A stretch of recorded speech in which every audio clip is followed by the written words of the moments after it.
الحمد لله عملت العملية، عملية بسيطة جدا. أنا واحدة بخاف جدا من العمليات. تابعت معاهم بعد العملية، هم كانوا متابعين معايا، عاملين جروب في الواتساب day by day.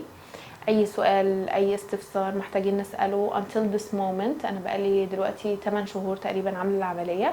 أي سؤال حابة أسأله عن الممنوعات، الحاجات اللي المفروض أكلها كده، بسأل على الجروب، غير طبعا الكتاب اللي دكتور أحمد المصري بيدوه لنا.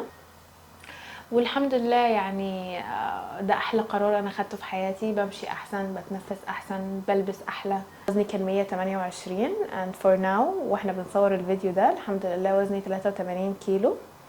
شكرا للدكتور احمد المصري، فعلا انسان يعني قد ما اتكلم مش هعرف اوصف يعني حبي ليه و how he changed my life و how his whole team was very supportive. انا بحبهم كلهم جدا.